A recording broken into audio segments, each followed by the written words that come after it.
ఏంటంటే పాండిచ్చేరి ఎలక్షన్స్. ఈ పాండిచ్చేరి ఎలక్షన్స్ యానంలో జరుగుతూ ఉన్నాయి. మనకి యానం దగ్గర కాబట్టి పాండిచ్చేరి యానంలో జరుగుతూ ఉన్నాయి. యానంలో పరిస్థితి ఏంటంటే లాస్ట్ 5 సంవత్సరాలు ప్రశాంతంగా ఉంది యానం. ఎందువల్లంటే ప్రశాంతంగా ఎందుకు ఉందంటే మల్లాడి కృష్ణారావు గారు అక్కడ ప్రజాప్రతినిధిగా లేకపోవడం వల్ల. ఇందుకు ముందు రిజెన్సీ సిరామిక్స్ ఫ్యాక్టరీని ఆయన గొడవలు సృష్టించి క్లోజ్ చేయించేసి ఆ ఫ్యాక్టరీని మళ్ళీ తెరవకుండా అడ్డుకుంటున్నది మల్లాడి కృష్ణారావు. ఎందుకంటే నేను ఈ గొడవలు జరిగినప్పుడు అధికారంలో ఉన్నాను 2009లో అనుకుంటా, 2009లోనో 2009లో నేను ఎంపీగా ఉన్నప్పుడు ఆ రిజెన్సీ సిరామిక్స్ ఫ్యాక్టరీ వాళ్ళు నన్ను వాళ్ళ హానరబుల్ ప్రెసిడెంట్ కింద పెట్టుకున్నారు. వచ్చి వాళ్ళకి మినిమం వేజ్ శాలరీస్ ఇవ్వట్లేదు ఆ ఫ్యాక్టరీలు అంటే నేను లెటర్స్ రాసి ఇచ్చేవాడిని. అంతే తప్ప ఎప్పుడూ కూడా రెజెన్సీ ఫ్యాక్టరీకి నేను వెళ్ళలేదు. ఎప్పుడు నా జీవితంలో ఎప్పుడు వెళ్ళలేదు. మొన్న ఒకసారి బయట నుంచి చూశాను మీటింగ్ ఎడుతున్నప్పుడు, ఎప్పుడు లోనికి ఈరోజు వరకు వెళ్ళలేదు. అటువంటిది ఆ రోజున 2009లోను 2010లోను నేను ముమ్మడివరం ఎమ్మెల్యే ఇద్దరు ఢిల్లీలో ఉన్నాం. నాకు 7ంటికి ఫోన్ వచ్చింది. దానికి ముందు ఏం జరిగిందంటే అక్కడ ఒక జవహర్ అనే ఒక ఐఏఎస్ ఆఫీసర్ వచ్చాడు. వచ్చి చాలా స్ట్రిక్ట్ అడ్మినిస్ట్రేటర్ కింద ఉండి మంచి ఎటువంటి గొడవలు లేని పరిస్థితికి యానాన్ని తీసుకుని వచ్చాడు. తీసుకొచ్చినప్పుడు 24వ తారీఖున ఈ మల్లాడి కృష్ణారావు ఆయన్ని అర్జెంటుగా ట్రాన్స్ఫర్ చేయించాడు. ట్రాన్స్ఫర్ చేయించి 25న రిలీవ్ చేసేసి 26న ఎట్టి పరిస్థితుల్లో ఆయన జెండా వందనం చేయకూడదు యానంలో అని చెప్పి ఆయన రిలీవ్ చేసి కొత్త వాళ్ళని కూడా తీసుకొచ్చేసాడు. తీసుకొచ్చి అంతేకాకుండా ఏం చేశాడంటే ఆంధ్రప్రదేశ్ గవర్నమెంట్ యానం గవర్నమెంట్ కోరితేనే ఆంధ్రప్రదేశ్ పోలీసులు యానంలోకి ఎంటర్ అవ్వాలి, లేకపోతే ఎంటర్ అవ్వకూడదు అని చెప్పేసి ఒక లెటర్ రాయించుకున్నాడు వాళ్ళ గవర్నమెంట్తో. అంతకుముందు ఏదైనా గొడవ జరిగిందంటే ఆంధ్రప్రదేశ్ పోలీసులు నిమిషాల్లో వెళ్ళిపోయేవారు. అది లేకుండా చేసింది కూడా మల్లాడి కృష్ణారావే. చేసి ఇవన్నీ కూడా సాక్ష్యాధారాలు నేను చెప్పితే మీరు నమ్మేయడానికి కాదు, సాక్ష్యాధారాలతోనే నేను చెప్తా ఉన్నాను, మీరు కనుక్కోండి ఇవన్నీ. అటువంటిది ఆ రోజున గొడవ అయినప్పుడు నాకు ఫస్ట్ ఫోన్ వచ్చింది 7 గంటలకి. ఏమండి మచ్చ మురళీకృష్ణ అతన్ని పోలీసులు దారుణంగా కొట్టారు, పోలీస్ స్టేషన్లో ఉన్నాడు, ఎగఊపిరి వచ్చేస్తుందని చెప్పారు. మళ్ళీ ఒక 10 నిమిషాలు పోయేటడికి మురళీకృష్ణ చనిపోయాడు అన్నారు. నేను ఇమ్మీడియట్గా యానం అడ్మినిస్ట్రేటర్కి ఫోన్ చేశాను.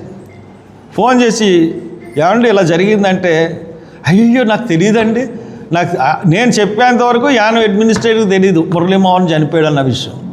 నేను అది చెప్పాను. చెప్పి నేను బయలుదేరి వస్తున్నా అని చెప్పి నేను అక్కడ 10ంటికి ఎప్పుడో ఫ్లైట్ ఎక్కాను.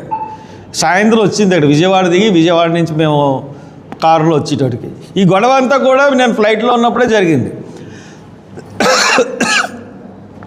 తర్వాత ఇమీడియట్గా ఆ మేనేజర్ గారిని చంపేశారు.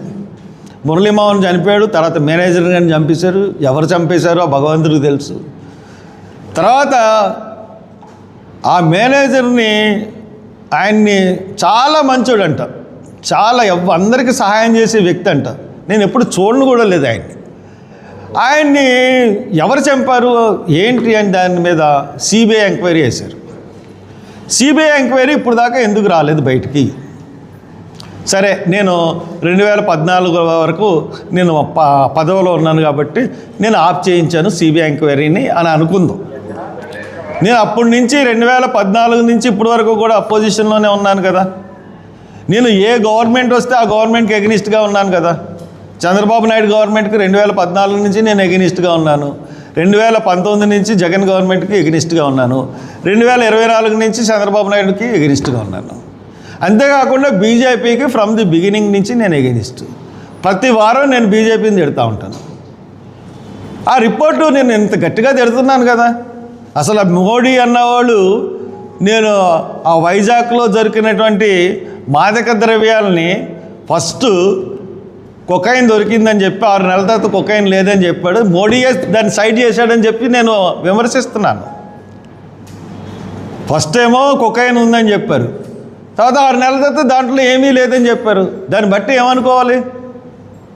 అటువంటి విమర్శలు చేస్తున్నా నా మీద మీ దగ్గర ఉన్న సిబిఐ రిపోర్ట్ బయట పెట్టించండి. బయట పెట్టి అంతేకాదు ఆ ఫ్యాక్టరీ ఓనర్ ఎవరైతే ఉన్నారో ఆ ఫ్యాక్టరీ ఓనర్తో మొన్న స్టేట్మెంట్ ఇచ్చాడు. వచ్చి ఏం చెప్పాడు? అప్పుడు గొడవలకి జరగడానికి కారణమైన వ్యక్తి ఇప్పుడు నా ఫ్యాక్టరీని ముఖ్యమంత్రి దగ్గర రాకుండా అడ్డుకుంటున్న వ్యక్తి ఒకలే. అతనికి నోట్ జ్యూస్ వచ్చి ఇచ్చింది గవర్నమెంట్. అతను ఏ పన్నులు బకాయిలు లేడు. ఫ్యాక్టరీ పెట్టుకోవడానికి అన్ని అర్హతలు ఉన్నాయి. మళ్ళీ ఫ్యాక్టరీ రీఓపెన్ చేయడానికి దాన్ని ఎవరు ఆపుతున్నారు? ఈ మల్లాడి కృష్ణారావు ఆపుతున్నాడు. ఆ ఫ్యాక్టరీ వల్ల ఎవరికి లాభం? యానం ప్రజలకు లాభం. ఎందువల్ల అంటే అత్యధికంగా పన్నులు కట్టేది రిజెన్సీ సిరామిక్సే. యానంలో ఎక్కువ ఆదాయం వచ్చేది కూడా రిజెన్సీ సిరామిక్స్లో వస్తుంది. ఆ ఫ్యాక్టరీని అతనికి అనుసరణలో లేదని చెప్పి మల్లాడి కృష్ణారావు ఆపుతున్నాడు. అదే ఓనర్ చెప్పాడు. ఓనర్ని అదే ఆ ప్రొపరేటర్ ఎవరైతే ఉన్నారో రిజెన్సీ సిరామిక్స్ ప్రొపరేటర్ ఇదంతటికి కారణం హర్ష్ కుమారే గొడవలు చేయించాడు అని చెప్పమానండి. మళ్ళీ మైక్ ముందుకు రాను, నేను రాజకీయాలు వదిలేస్తాను.